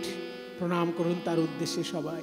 কহে দ্বিজ চণ্ডীদাসে কুলবতী কুলনাশে, কহে দ্বিজ চণ্ডীদাসে কুলবতী কুলনাশে, আপন যৌবন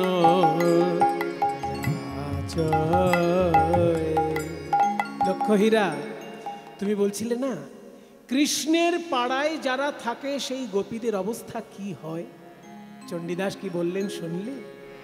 তারা বিকায় শ্যামের পদতলে, শ্যামের পদতলে, হে গোবিন্দ তোমার খোলা বিকায় শ্যামের পদতলে, হে গোবিন্দ তোমার হলাম বলে, ভাসে দুটি আখি জলে, হে গোবিন্দ তোমার হলাম বলে, ভাসে দুটি আখি জলে, হে গোবিন্দ তোমার হলাম বলে, কৃষ্ণের পদতলে, হে দ্বিজ চণ্ডীদাসে দাসে কুলবতী কুলনাশে, আপন যৌবন যাচ। আর হবে না ওই পাপের সম্পত্তি ভোগ করা তোমার দ্বারা, আর হবে না লক্ষ্যহীরা।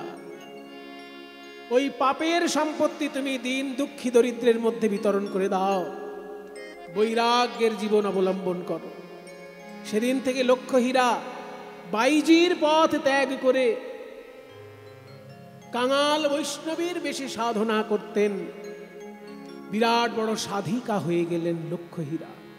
এখনো তার মন্দির রয়েছে বনগাঁর বর্ডারে। এই যে বাংলাদেশ পশ্চিমবঙ্গের যে বর্ডার আছে না, বনগাঁয় বাংলাদেশে যাওয়ার যে বর্ডার, প্রায় খবরে দেখতে পান বনগাঁর বর্ডারে লরি দাঁড়িয়ে রয়েছে, আর যাচ্ছে না এপার ওপার, এসব খবর দেখেন না? ওই বনগাঁর বর্ডারটা পেরোলেই 2 কিলোমিটারের মধ্যে সেই মন্দির, যেখানে লক্ষ্যহীরার ওই আশ্রম আছে। যে পদটা আমি আপনাদের এখানে শোনালাম চণ্ডীদাসের পদ, এই পদ আমি ওইখানে আশ্রমে শুনিয়েছি। লক্ষ্যহীরার সমাধিতে এই পদ, সখী কিবা শোনাইলে শ্যাম নাম, এই পদ আমার ওই লক্ষ্যহীরার আশ্রমে শোনানোর সৌভাগ্য হয়েছে। কাজেই সেইখানে লক্ষ্যহীরাকে উদ্ধার করে পরশমণির ছোঁয়ায় যেমন লোহা হয়ে যায় সোনা, হরিদাস ঠাকুরের সান্নিধ্যে লক্ষ্যহীরা বাইজি থেকে হয়ে গেল মহাসাধিকা। সেখান থেকে হরিদাস চলে এলেন গঙ্গার ধারে ফুলিয়ায়। কিন্তু সেইখানে রয়েছে একজন কট্টরপন্থী কাজী সাহেব, তার নাম গড়াই কাজী। গড়াই কাজী বলছে, বেটা কাফেরের দালাল, হরিনাম বন্ধ কর। হরিদাস ঠাকুর বলছেন, এই হরিনাম তো আমি বন্ধ করতে পারবো না, এই কৃষ্ণ নামে কত মধু। চুপ কর, তোর মতন কাফেরের দালালের মুখে আমি কিছু শুনতে চাই না। হরিনাম যদি বন্ধ না করিস আমি তোকে শাস্তি দেব। শাস্তি? তাহলে আমারও প্রতিজ্ঞা শুনে নাও। খণ্ড খণ্ড হয় দেহ, খণ্ড খণ্ড হয় দেহ, যদি যায় প্রাণ, তবু না বদনে ছাড়ি মধুর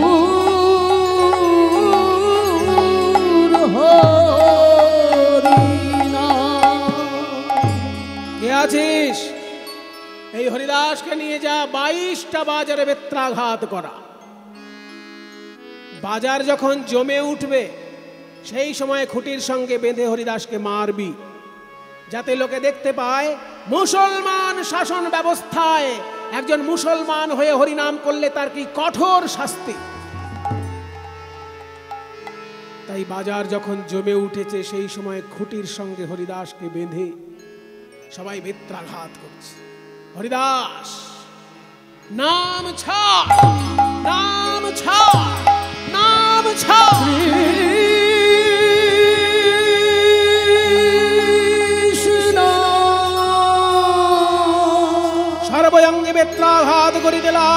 করিতে লাগিল রুধির সনে অস্ত্র ধারা ঝরিতে লাগিল।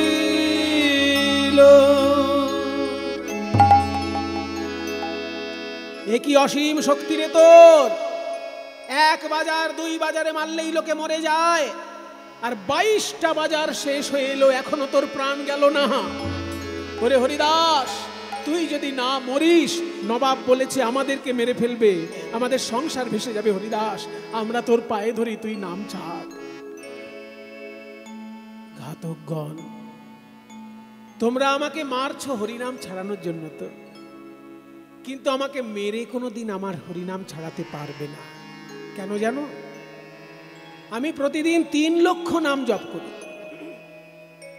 1 লক্ষ নাম জপে আমি হয়েছি নাম জয়ী, 2 লক্ষ নাম জপে আমি হয়েছি কাম জয়ী, আর 3 লক্ষ নাম জপে আমি হয়েছি মৃত্যুঞ্জয়ী। মৃত্যুকে আমি জয় করেছি। আমি ইচ্ছা করে না মরলে কেউ আমায় মারতে পারবে না। তোমরা বেঁচে যেতে পারো যদি আমার সঙ্গে একটু হরিনাম করো, তাহলে আমি ইচ্ছা করে মরে যেতে পারি। নাম ছাড়ানোর জন্য মারতে এসেছি, আমরাই করবো হরিনাম। তখন একজন পাশে বলে, চাচা আপন প্রাণ বাঁচা। এখন নিজের প্রাণ বাঁচানোর জন্য এই বেটার সঙ্গে একটু হরিনাম করে ওকে ছেড়ে দিই, বেটা মরুক। আমরা হরিনাম করলে বলছে মরে যাবে, তো যদি মরে তখন আমরা বাঁচবো। এখন নবাবের লোকজন নেই, এই ফাঁকে একটু সেরে নে। হরিদাস, তুমি তাহলে আগে আগে করো, আমরা করছি তোমার সঙ্গে। বলো আমার সঙ্গে, আমার সঙ্গে তোমরা বলো তাহলে। এসো ভাই নাম গায়, কৃষ্ণ হরি নাম, কৃষ্ণ নাম হরি নাম, এসো নাম গাই, কৃষ্ণ হরি নাম। সদা হরি বলো হরি,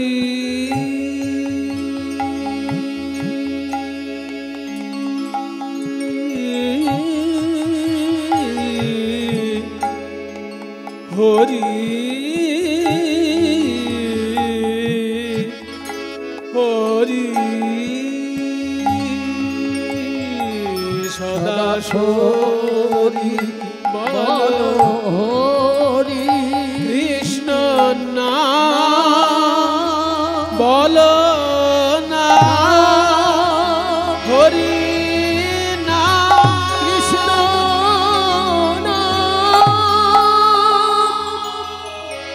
মরে গেছে।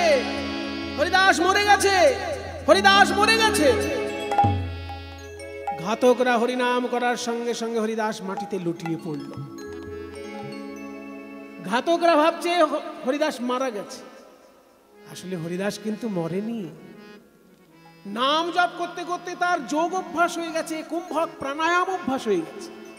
প্রাণায়াম জানেন তো মায়েরা? রামদেব বাবার জন্য আজকাল ঘরে ঘরে সবাই প্রাণায়াম জানে। বায়ুকে যখন গ্রহণ করা হয় তাকে বলে পূরক, বায়ুকে যখন আটকে রাখা হয় তাকে বলে কুম্ভক, আর বায়ুকে যখন ত্যাগ করা হয় তাকে বলে রেচক।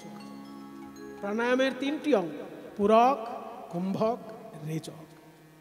হরিদাস নাম করতে করতে যোগ সিদ্ধ হয়ে গেছেন, মানে কুম্ভক করে তিনি অনেকক্ষণ ধরে পড়ে থাকতে পারেন মরার মতো। তেরা ভাবলো হরিদাস মারা গেছে, তাই হাত পা বেঁধে নদী জলে ভাসিয়ে দিল। আর যেই ভাসিয়ে দিল, ভাসতে ভাসতে হরিদাস হরিনাম করতে করতে চলেছে। হরে কৃষ্ণ কৃষ্ণ কৃষ্ণ হরে হরে, হরে রাম হরে রাম, রাম রাম হরে হরে। কে এমন মধুর শুনে নাম করে? কে এমন নাম করে? এ তো আমার পরিচিত কণ্ঠ। অদ্বৈত আচার্য গঙ্গা স্নান করতে এসে দেখলেন গঙ্গার মাঝখান দিয়ে কে একজন ভেসে যাচ্ছে, হরিনাম করছে। অদ্বৈত সাঁতার কেটে তাকে যখন তুলে নিয়ে আসলেন, দেখলেন একই এ তো হরিদাস। তোমার সারা গায়ে বেত্রাঘাতের চিহ্ন কেন হরিদাস? গুরুদেব, আপনি যেগুলো বেত্রাঘাত দেখছেন, এগুলোকে আমি মনে করছি হরিনামের অলংকার। হ্যাঁ, এ কি বলছো তুমি? কৃষ্ণ নাম করেছি বলে কলিজীব আমাকে এই অলংকার পরিয়ে দিয়েছে। হরিদাস, সাধু আমি অনেক দেখেছি, কিন্তু বেত্রাঘাতকে কৃষ্ণ নামের অলংকার বলতে পারে এমন সাধু আমি দেখিনি। ধন্য তোমার মতো শিষ্য পেয়ে আমি। শোনো, কলিজীব তোমাকে দিয়েছে বেত্রাঘাতের অলংকার, কিন্তু আমিও তোমাকে একটি অলংকার দেব, যা তুমি সারা জীবন বুকে করে রাখবে। জানো সে অলংকার কি? সে হচ্ছে আমার সচী মায়ের ছেলে নিমাই বলে আমাদের নবদ্বীপে একটা ছোট্ট ছেলে হয়েছে। কি অপূর্ব রূপ! আমার মনে হয় ওই বোধহয় ভগবান। ওকেই আজকে তোমাকে আমি সমর্পণ করে দিলাম। গৌরাঙ্গের যখন জন্ম হয়েছিল তখন হরিদাসের বয়স হচ্ছে 35 বছর, আর অদ্বৈত আচার্যের বয়স তখন 52 বছর। তাহলে গৌরাঙ্গ দেবের থেকে এরা কত বড় চিন্তা করে। বলতে গেলে গৌরাঙ্গ মহাপ্রভুকে এরা কোলে করে মানুষ করেছে। তাই চোখের সামনে নিমাই যখন বড় হলো, জগাই মাধাই উদ্ধারের সময় হরিদাস সঙ্গে ছিল। চাঁদ কাজীর বাড়ি যখন ঘেরাও করা হয়েছিল, হরিদাস সঙ্গে ছিল। তাই যখন চৈতন্যদেব সন্ন্যাসী হয়ে চলে গেলেন, হরিদাস থাকতে পারেনি। দুটি চোখ বন্ধ করে কেঁদেছিল। কাঁদিছেন হরিদাস দুই আঁখি মুদিয়া, কাঁদে নিত্যানন্দ সচির মুখ নিরখিয়া। যখন মহাপ্রভু পুরীধামে চলে গেলেন, হরিদাসও চলে গেছিলেন পুরীধামে। কিন্তু হরিদাসের স্বভাব ছিল কারোর কাছে ভিক্ষা করবে না, খেতে পেলে খাবে, নাইলে না খেয়ে পড়ে থাকবে। তাই মহাপ্রভু করেছিলেন কি, জগন্নাথের যে প্রসাদের থালা চৈতন্য মহাপ্রভুর জন্য আসতো, সেই থালা থেকে মহাপ্রভু আগে প্রসাদ গ্রহণ করতেন, তারপর বাকি থালাটা হরিদাসের জন্য পাঠিয়ে দিতেন। মহাপ্রভুর সাক্ষাৎ প্রসাদ হরিদাস ঠাকুর প্রতিদিন পেতেন। আর সেই প্রসাদটা চৈতন্যদেবের কাছ থেকে হরিদাসের কাছে নিয়ে যেতেন যিনি, তিনি হচ্ছেন মহাপ্রভুর গুরু ভাই গোবিন্দ। সেই গোবিন্দ যখন প্রসাদ মাথায় করে নিয়ে যাচ্ছে, একদিন এসে দেখে হরিদাস প্রসাদ খাবে কি শুয়ে আছে। হরিদাসকে কোনোদিন শুতে দেখেনি গোবিন্দ, আজকে প্রথম দেখলো হরিদাস শুয়ে শুয়ে নাম জপ করছে। একদিন গোবিন্দ মহাপ্রসাদ লইয়া, একদিন গোবিন্দ মহাপ্রসাদ লইয়া, হরিদাসে দিতে গেলায় আনন্দিত হইয়া, হরিদাসে দিতে গেলা আনন্দিত হইয়া। দেখে হরিদাস ঠাকুর করেছে শয়ন, দেখে হরিদাস ঠাকুর করেছে শয়ন। মন্দ মন্দ করিতেছে সংখ্যা সংকীর্তন, মন্দ মন্দ করিতেছে সংখ্যা সংকীর্তন। হরিদাস ঠাকুর ধীরে ধীরে হরিনাম করছে। মন্দ মন্দ মানে ধীরে ধীরে। এ কি হরিদাস, তুমি তো কোনোদিন শুয়ে নাম জপ করো না, আজকে কেন শুয়ে নাম জপ করছো? তোমার কি শরীর খারাপ? বলে শোনো, আজকে আমি বোধহয় মহাপ্রভুর প্রসাদটা পাবো না। কেন? মহাপ্রভুর প্রসাদ ফিরিয়ে দেবে তুমি? কারণ আজকে আমার নাম জপ শেষ হয়নি। সংখ্যা কীর্তন মানে আমরা যেটাকে বলি নাম জপ, সেটাকে হরিদাস বলছেন সংখ্যা কীর্তন। সংখ্যা কীর্তন পরে নাই কেমনে খাইব, সংখ্যা কীর্তন করে নাই কেমনে খাইব। মহাপ্রভুর দেওয়া প্রসাদ কেমনে ফিরাইব, আমার মহাপ্রভুর দেওয়া প্রসাদ কেমনে ফিরাইব। মহাপ্রভুর প্রসাদও ফেরাতে পাচ্ছি না, আবার নাম জপ শেষ হয়নি, খেতে পাচ্ছি না, কি করি? এ তো জলে কুমির আর ডাঙায় বাঘ। তাহলে কিভাবে সিদ্ধান্ত নেব? দাঁড়াও দাঁড়াও, প্রসাদকে সম্মান করতে হবে। কি করলেন? এক কণা প্রসাদ নিয়ে মুখে দিলেন। তাতে হলো কি, পেট ভরে খাওয়া হলো না, আবার প্রসাদকেও ফিরানো হলো না। এত বলি মহাপ্রসাদ করিল বন্দন, এত বলি মহাপ্রসাদ করিল বন্দন। এক রঞ্চ লইয়া তার করিল ভক্ষণ, এক রঞ্চ লইয়া তার করিল ভক্ষণ। এই যে এক টুকরো প্রসাদ নিয়ে প্রসাদের সম্মান রাখলো হরিদাস, এটা কিন্তু চাপা থাকলো না। গোবিন্দ গিয়ে মহাপ্রভুকে জানিয়ে দিলেন, গৌর হরি, যে হরিদাস ঠাকুরকে কোনোদিন শুতে দেখিনি, সে আজকে শুয়ে শুয়ে নাম জপ করছে, তুমি একটু দেখে এসো। এই কথা শুনে মহাপ্রভু বিলম্ব না করে ছুটে চললেন হরিদাস। কি হয়েছে তোমার? তুমি নাকি পেট ভরে প্রসাদ পাওনি, তুমি নাকি এক কণা প্রসাদ নিয়েছো। তোমার কি শরীর খারাপ? হরিদাস বলছেন, শরীর অসুস্থ নহে, অসুস্থ বুদ্ধি মন। আমার মনের অসুখ হয়েছে। সে কি কথা? মনের অসুখ হয় সংসারী লোকের। তুমি তো সংসার ত্যাগ করে হরিনাম করছো, তোমারও যদি মনের অসুখ, তাহলে লোকে হরিনামের উপর বিশ্বাস উঠে যাবে। হরিদাস, গৌর হরি, সংসারী লোকের সঙ্গে আমাকে তুলনা করো না। সংসারী লোকের মনের অসুখ হয় সংসারকে কেন্দ্র করে, আর আমার মনে অসুখটা হয়েছে তোমাকে কেন্দ্র করে। হ্যাঁ, আমাকে নিয়ে আবার কিসের মনের অসুখ? শোনো গৌর, তুমি নিত্য নূতন রাধা ভাব প্রকাশ করছো। কোনো দিন বিরহে তোমার এমন অবস্থা যে পাথরে ঘিয়ে মুখ ঘষছ। তোমার এই তীব্র রাধা ভাব অন্য লোকের ভালো লাগতে পারে, কিন্তু আমার ভালো লাগছে না নিমাই। কারণ আমি যে তোমাকে হাসি খুশি দেখে অভ্যস্ত, ছোটবেলা থেকে আমি তোমায় দেখেছি। তাই তোমার এই তীব্র রাধা ভাব দেখে আমার মনে হয় তুমি বেশি দিন বোধহয় লীলা করবে না। কিন্তু তোমার অন্তিম লীলা বলে যদি কোনো পর্ব থাকে, সেই লীলা যেন এই চোখে আমাকে দেখতে না হয় নিমাই। তোমার কাছে এটা আমার কাতর নিবেদন। তোমার অন্তিম লীলা বলে যদি কিছু থাকে, সেই লীলা প্রভু রে কভু না দেখাইবা।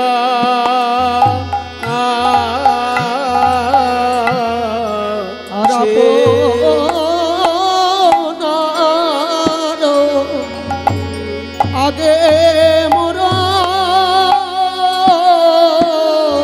শরীর পারিবা। ধি ধি দা ঘি দে টে তা খি খি ধা ধা ধি ধি দা ঘি দে টে তা খি খি ধা ধা ধি ধি ধা। আপনার আগে মোর শরীর পাড়িবা। প্রভু হে আপনার আগে মোর শরীর পাড়িবা। শোনো নিমাই, হরিদাস বলছে তোমার আগে যেন আমি যেতে পারি নিমাই। গৌর সুন্দর বলছে, দাঁড়াও দাঁড়াও হরিদাস, একটা কথা শোনো।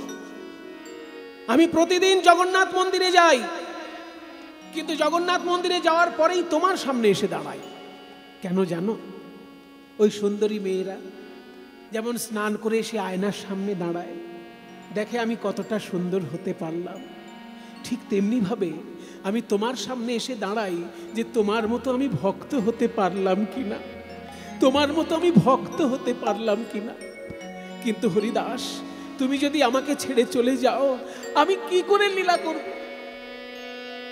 গৌর সুন্দর বলছে, নিমাই, এইসব কথা বলে তুমি আমাকে ছেলে ভোলানোর মতন ভোলাতে পারবে না।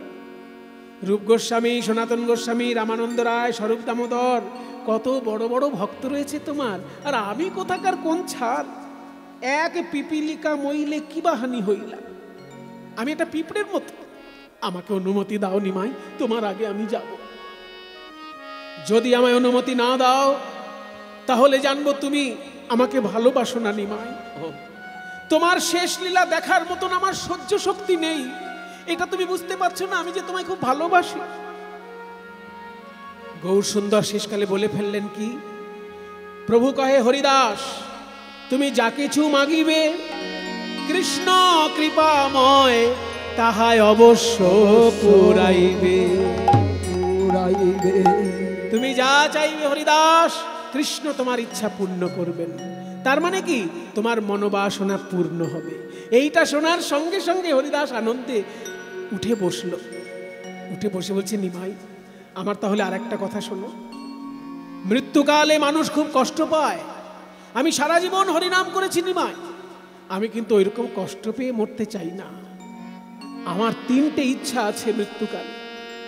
মৃত্যুকালে লোকে চোখে অন্ধকার দেখে, আমি যেন অন্ধকার না দেখি, আমি যেন তোমার চাঁদ বদন দেখি।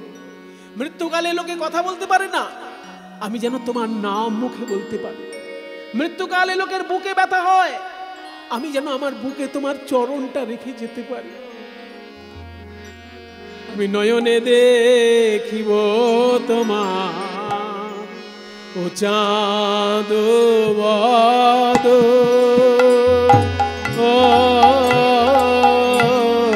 নয়নে দেখিব তোমার ও চাঁদ বদন, হৃদয়ে ধরিব তোমার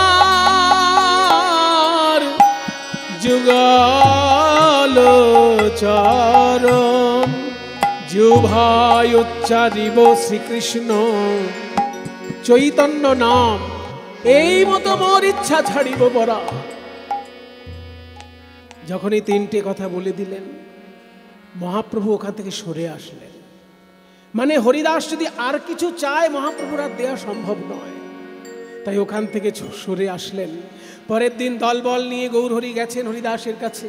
হরিদাস, তুমি তোমার ইচ্ছা কিছু পাল্টালে? হরিদাস, তোমার ইচ্ছা কিছু পাল্টালে? হরিদাস বলছে, গৌরহরি, ভক্তের সিদ্ধান্ত বারবার পাল্টায় না, ভগবানের সিদ্ধান্ত যুগে যুগে পাল্টায়, কিন্তু ভক্তের সিদ্ধান্ত একই থাকে। আমি যা বলেছি আজকেও আমি তাই বলছি। শোনার সঙ্গে সঙ্গে প্রভু বললেন, তাহলে তোমার ইচ্ছা পূর্ণ হোক। যেই বলেছে অমনি বলছে, নিমাই, তাহলে তুমি আমার সামনে এসে বসো। হরিদাস ঠাকুর ওই বকুল গাছে হেলান দিয়ে বসলেন, আর সামনে গৌর সুন্দরকে বসালেন। হরিদাস নিজাগ্রেতে প্রভু বসাইলা,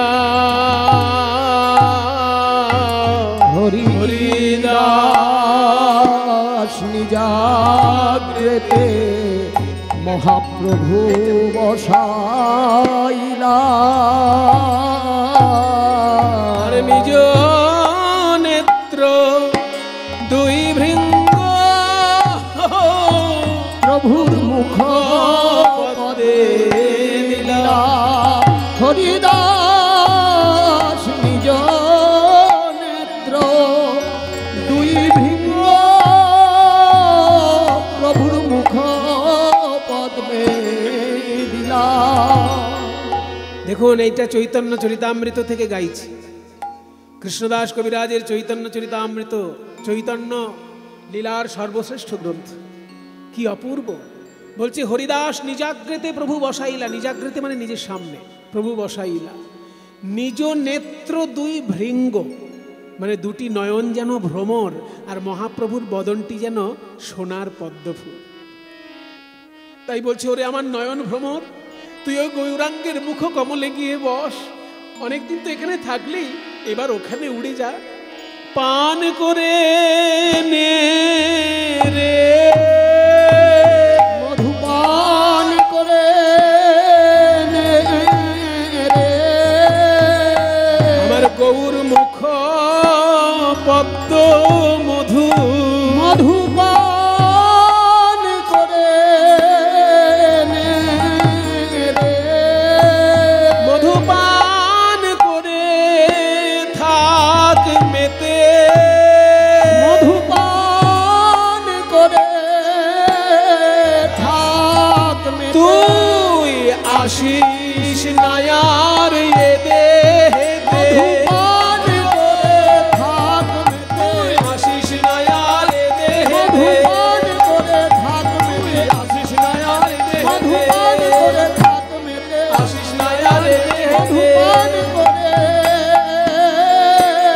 নে রে।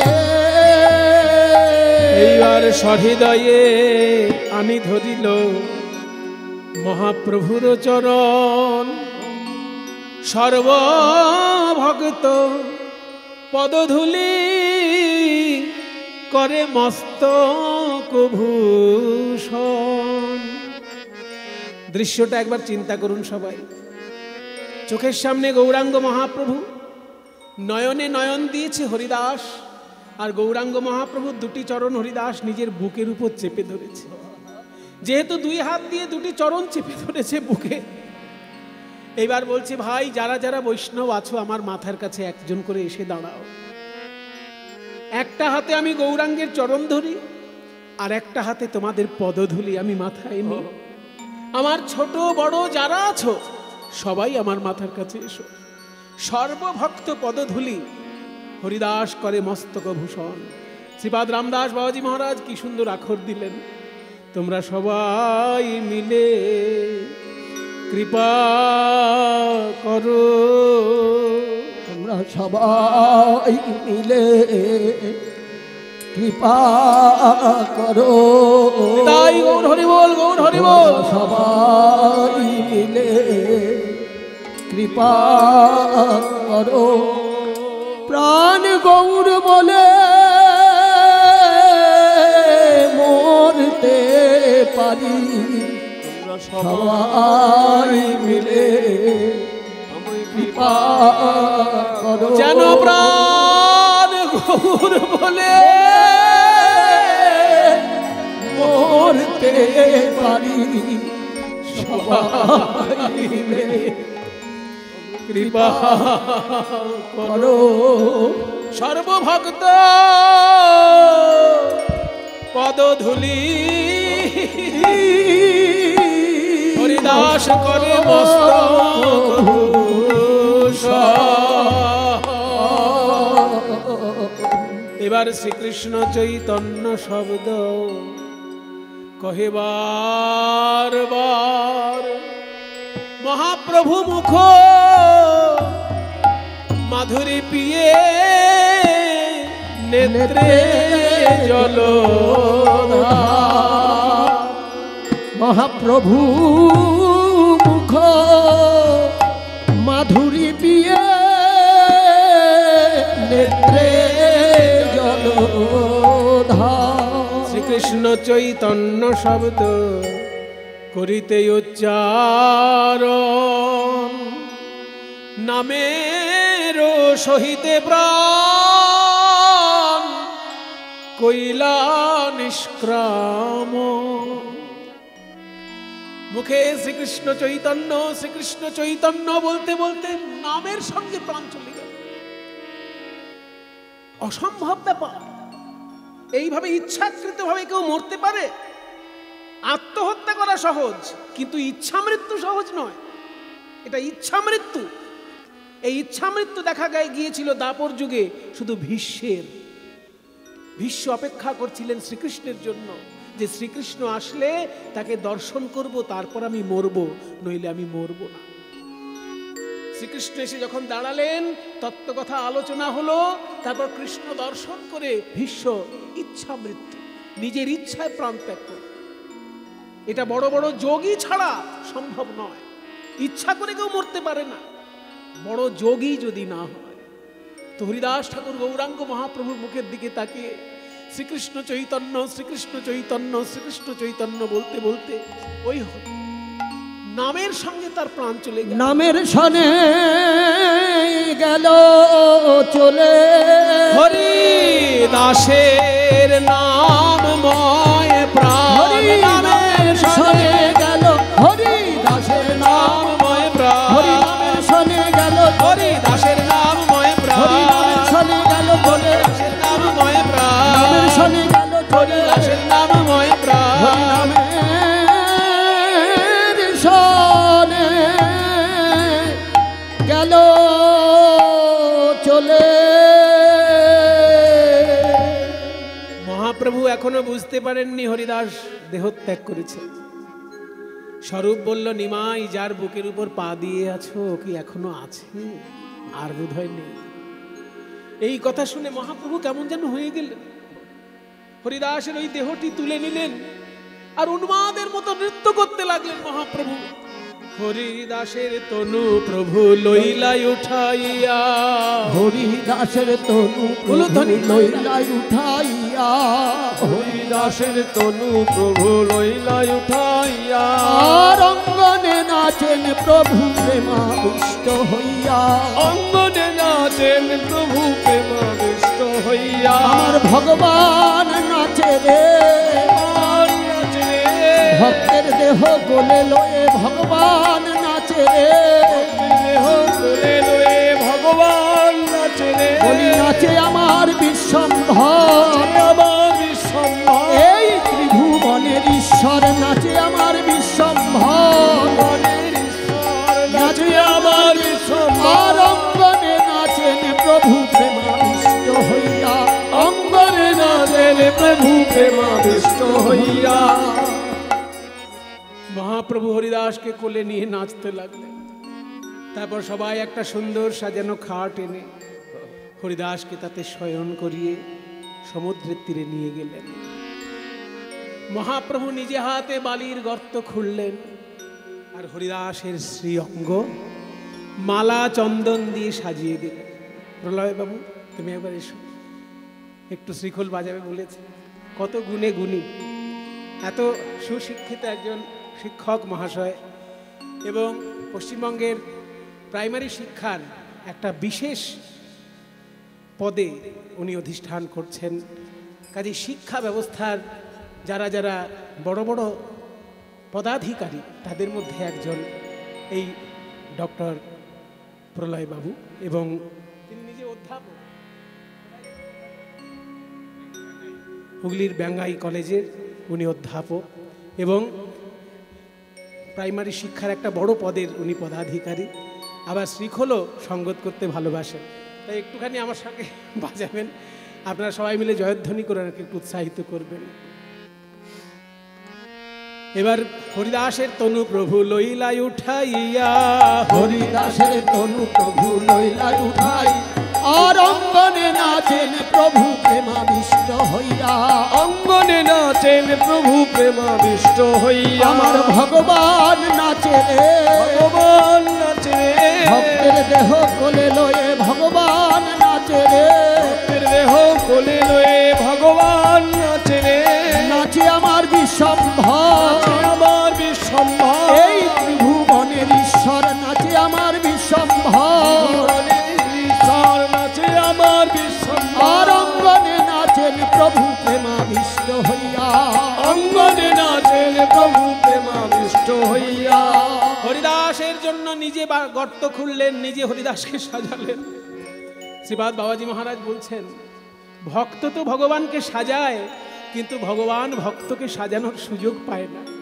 আজকে ভগবান ভক্তকে সাজানোর সুযোগ পেয়েছে, তাই মনের মতো করে হরিদাসকে সাজিয়ে দিলেন। তারপরে এবার হরিবোল বলে মহাপ্রভু বালি দিচ্ছেন হরিদাসের গায়ে। হরিবোল হরিবোল বলি গোরা রায়, আপনি সহস্তে বালু দিলা তার গায়। যখন এই কণ্ঠ অব্দি বালু দেওয়া হয়েছে, এবার মুখমণ্ডল হঠাৎ দেখতে পেয়েছে মহাপ্রভু। এ কি? এই তো সেই শ্রীমুখ, যে মুখে আমাকে প্রতিদিন 3 লক্ষ নাম শোনাতো। এবার আর কে শোনাবে আমায় কৃষ্ণ নাম?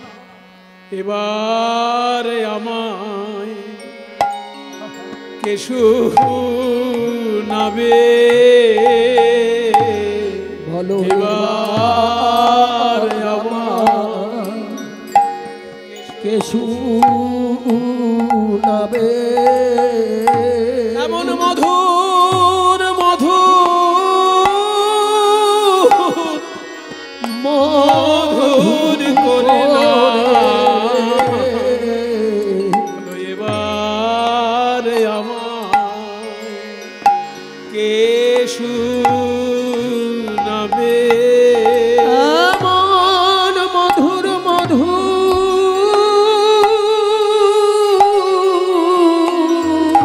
মধুর করে এবার আমার কে শুনাবে?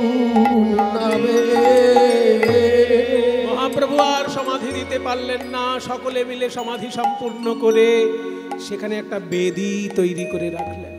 হে ভক্তগণ, এখনো সেই হরিদাস ঠাকুরের সমাধি সমুদ্রের তীরে আছে, যেখানে ওই যে স্বর্গদ্বার শ্মশান পুরীতে সমুদ্রের ধারে, ওই স্বর্গদ্বার শ্মশানের পাশেই হরিদাস ঠাকুরের সমাধি মন্দির। সবাই গিয়ে একবার অবশ্যই প্রণাম করবেন। মহাপ্রভু বললেন যে আজকে আমি ভিক্ষা করব হরিদাসের জন্য, ওই জগন্নাথ মন্দিরের সামনে গিয়ে ভিক্ষা করব। যেসব দোকানদার প্রসাদ বিক্রয় করেন তাদের কাছে আমি ভিক্ষা করব, কারণ আমি তো সন্ন্যাসী, আমি তো পয়সা দিয়ে কিনতে পারবো না।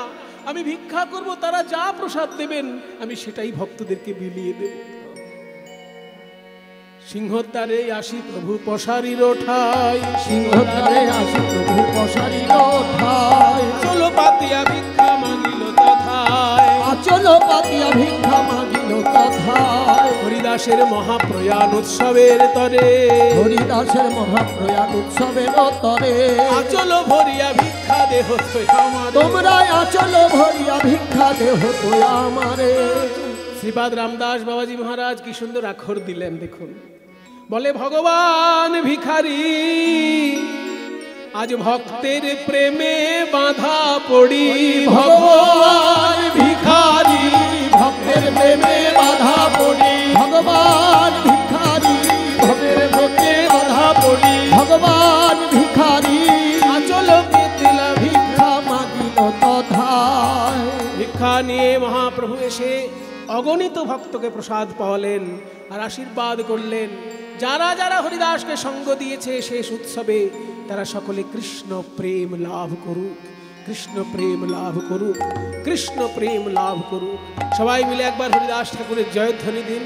সবাই বলুন হরিদাস ঠাকুর কি জয়, হরিদাস ঠাকুর কি জয়, হরিদাস ঠাকুর কি জয়। সবে